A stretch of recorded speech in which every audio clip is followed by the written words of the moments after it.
Hello everyone, my name is Brian Jimenez and today I will be presenting to you guys my oral presentation on KJ Appa's distinct accents.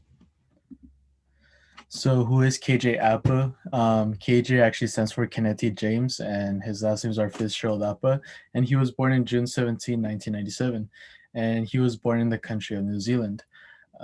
Originally, he didn't want to actually be an actor. He actually didn't really have a passion towards it or even think about doing it since he mainly spent his whole life playing rugby, and that's what he had wanted to do for a couple more years in his life.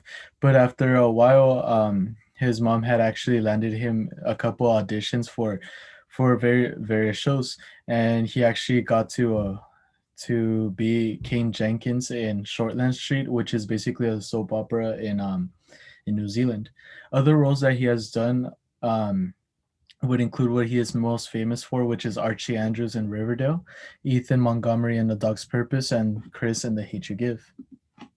So here are the links to a few of the videos that I have seen about this actor and seen how he talks and managed to get 25 sentences out of him. And just so you guys could get an idea of how he speaks, I'm gonna show a piece of one of the videos very quick to you guys. Very excited. GQ is always a good time. Makes me feel special when I shoot with GQ.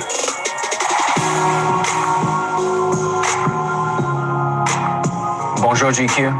My name is KJ Appa, and these are my essentials.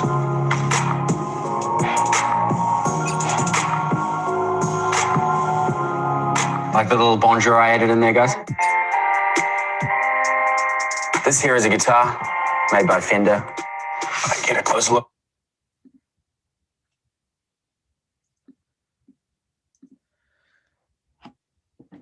So as you guys can see, he doesn't have your typical American accent, even though his acting is showed a lot here in the U.S. And from those sentences, I managed to obtain some evidence on how he basically has some how he speaks differently compared to a normal American English and with phonology. I I saw that he has a tendency to drop the phoneme R in words that contain it towards the end, such as guitar, bear, bombarded, and Star Wars. So with some sentences, he basically states, like, for example, sentence 17, instead of saying this here is a guitar, he says it as this here is a guitar. So basically no R towards the end. And another example would be if if I was using a hammer and accidentally got in my hand, I would scream bugger. But instead he says it as if I was using a hammer and accidentally got my hand, I would scream bugger. And here are more examples towards that same concept. Like, for example, instead of saying I was born in Waitaki Hospital, he says I was born in Waitaki Hospital. And I've also noticed that Appa's accent also shows to have him replace the sound of the phoneme ah to the sound of o. So instead of saying like it taught me how to act really, he would say it taught me how to act really, or it's so crazy to even be talking to you right now. He would basically make it sound as it's so crazy to even be talking to you.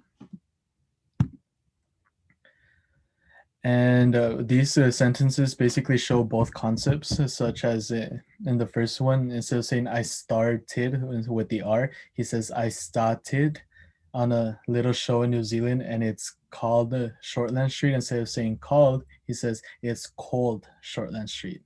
And also with the other one is the hardest ones for me. Instead of saying the hardest, he says the hardest.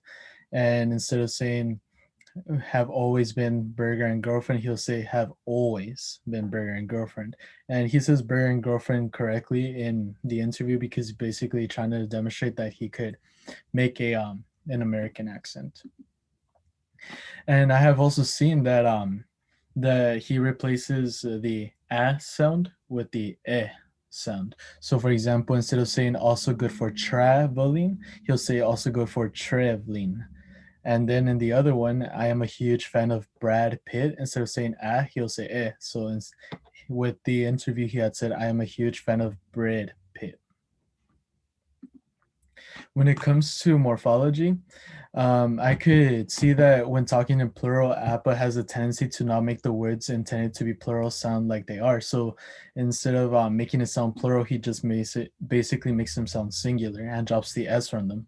So in one of the interviews, he instead of he meant to say we love sports, but what he had said is we love sport, and he had said we love sport. And then in the other one, he was asked like if he would ever see himself to be on the charts, basically in the musical ranking, since he is also a singer. So if he would release a song and it would be on the charts. He was asked, "Would you ever be on the charts?" And instead of saying on the charts, he said on the chart, like no s at the end. So basically, he didn't make it plural like he should have. When it comes to syntax, he has a tendency to drop the past tense of words. So in one of the sentences, KJ Appa says, "You'll know exactly when it happened, when it should have been. You'll know exactly when it happened." And then he also doesn't really use the adverbs in a correct way, because in one of the sentences, he was basically saying, "It taught me how to act really," but it should be actually, "It really taught me how to act," because it's basically trying to emphasize how much of it, you know. And in another one, when it comes to that, instead of saying, basically what he had said is, "If you get this wrong, I'm going to be real gutted," and he should have emphasized the really instead of real, which should sound like, "If you get this wrong, I'm going to be really gutted," instead of real gutted. And also, he may forget the determiner article of a when describing someone, because when he was describing one of his friends, he said he's good guy rather than saying he's a good guy. When it comes to semantics, because of where he's from, Appa tends to use words in a different meaning than they would be usually used in American English when someone is speaking. For example, in one of the interviews, he was asked about someone, like how they are, and he had responded with saying good things about them, and he had said, "I reckon." And reckon usually means to either calculate or to consider when it comes to speaking in like in American English. But because of his, not only because of his accent but also because of where he's from, he says it as "I believe." So he would be saying "I believe" when it comes to saying "I reckon." And then on the second one, "I will be on a plane with my best mate." Mate is usually said in the context of mating, like when animals are mating and they have like a lover or a partner, or like even humans as well. But when he says it in that context, he actually refers to it as a friend. So in other words, he's basically saying he's gonna be on a plane with his best friend. And also for the last one, "That's a rubber." Um, Rubber is obviously a material that makes a whole lot of things. And here, Apple is basically referring to rubber as an eraser.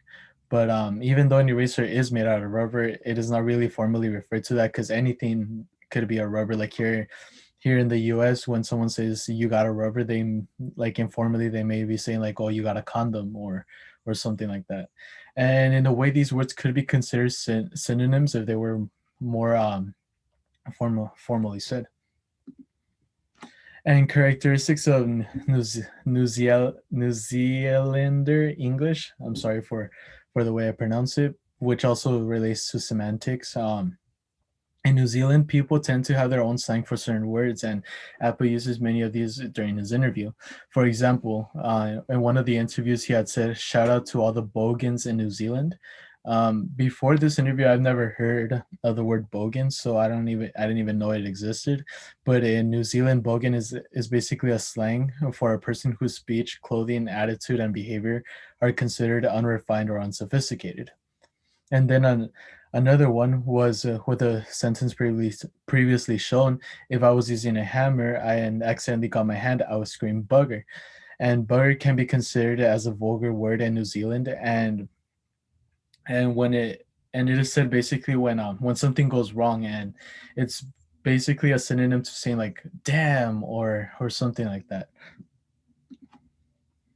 And so some of these relate to concepts of semantics because a few of these words actually mean different things in typical American English. But Appa uses these words with completely different meanings and is considered slang in New Zealand. So, for example, in sentence number 9, it was a good yarn. Um, and we had started yarning and stuff. Yarn in typical English basically refers to thread, like thread used for knitting and all that. But Appa refers to yarn as having a conversation with someone. So it was a good yarn. It was a good conversation. Or we had started yarning and stuff. We had started talking and stuff. And also for I'm really keen for that girl.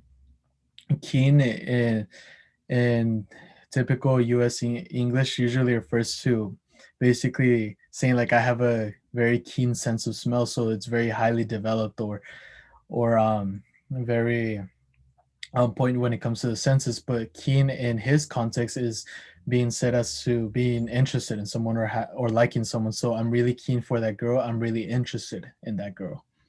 And then if you get this wrong, I'm gonna be real gutted. Basically, gutted means like taking out the guts or intestines out of an animal before cooking it. And I've heard that being said before, but in his context, it actually refers to being like sad or devastated.